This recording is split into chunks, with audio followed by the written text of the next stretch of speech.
Today we will do Henry a Chameleon. Ruskin Bond is one of the most popular children writers of today. He writes in a simple and delightful style.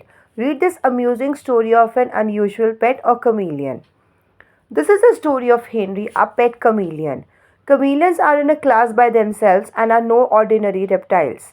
They are easily distinguished from their nearest relatives, the lizards, by certain outstanding features.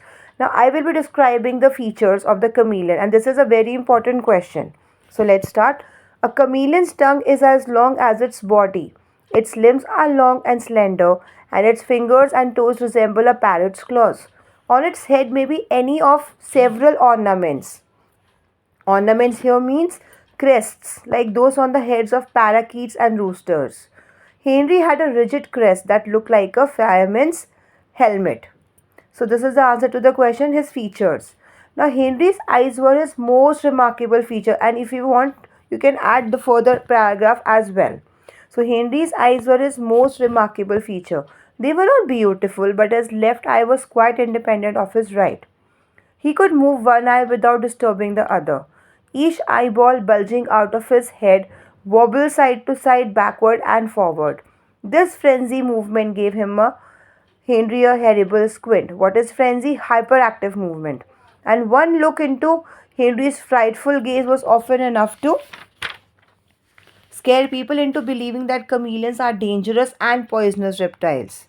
One day, grandfather was visiting a friend. Now, this is whose grandfather? Poet's grandfather. Okay.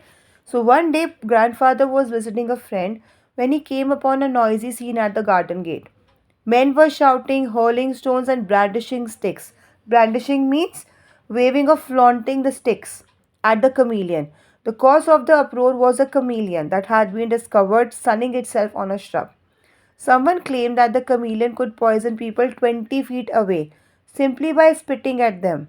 The residents of the area had risen up in arms. Risen up in arms means protested. Grandfather was just in time to save the chameleon from certain death. He brought the little reptile home. Now, this is another question, that what happened on one day when grandfather was visiting, or how the grandfather saved the chameleon. So you have to write all this story. The grandfather was visiting a friend when he came upon a noisy scene at the garden gate. Men were shouting, hurling stones, and brandishing sticks. The cause of the uproar was a chameleon that had been discovered sunning itself on a shrub. Someone claimed that the chameleon could poison people 20 feet away simply by spitting at them. So the residents of the area had risen up in arms. And then grandfather reached in time and saved this little reptile, and he brought him home. That is how grandfather saved him. So this is the answer. Now next, that chameleon was Henry, and that was how he came to live with us.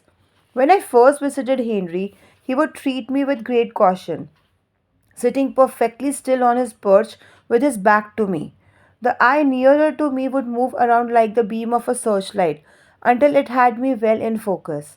Then it would stop, and the other eye would begin an independent survey of its own. For a long time, Henry trusted no one and responded to my friendliest gestures with grave suspicion. Tiring of his wary means cautious attitude, I would tickle him gently in the ribs with my finger.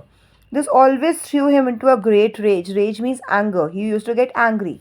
He would blow himself up to an enormous size. Enormous means a huge size, as his lungs filled up with air, while his color changed from green to red. This is how we also feel when we are very angry, right? So same was with the chameleon. He would sit up on his hind legs, swaying from side to side, hoping to overawe me.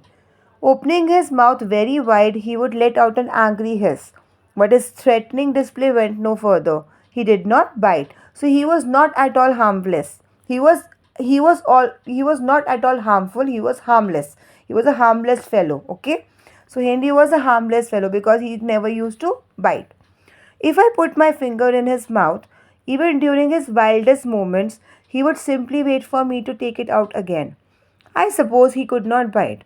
His rigid jaws carried a number of finely pointed teeth, but Henry seemed convinced that his teeth were there for sole purpose of chewing food and not fingers. Henry was sometimes willing to take food from my hands. This he did very swiftly. Swiftly means very at a very fast rate. Okay. His tongue performed like a boomerang. Boomerang means a wooden tool which comes back to the person who throws it.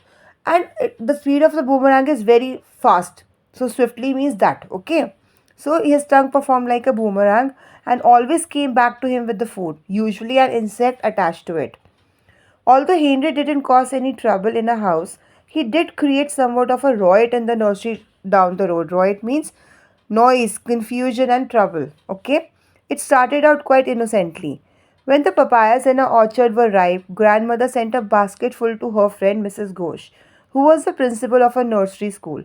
While the basket sat waiting, Henry went searching for the beetles and slipped in among the papayas unnoticed.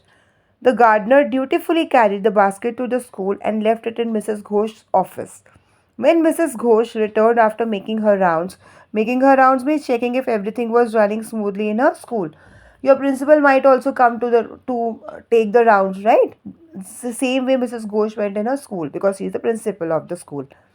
So when Mrs. Ghosh returned after making her rounds, she began examining and admiring the papayas, and out popped Henry. Mrs. Ghosh screamed. She was really frightened now.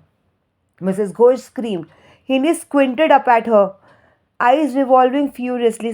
Squinted means kudna. Okay. Mrs. Ghosh screamed again. Henry's color changed from green to yellow to red. His mouth opened as though he too wanted like to scream. Okay. An assistant teacher rushed in. After hearing the screaming of Mrs. Ghosh, an assistant teacher rushed in, took one look at the chameleon, and joined in the shrieking. She also started screaming.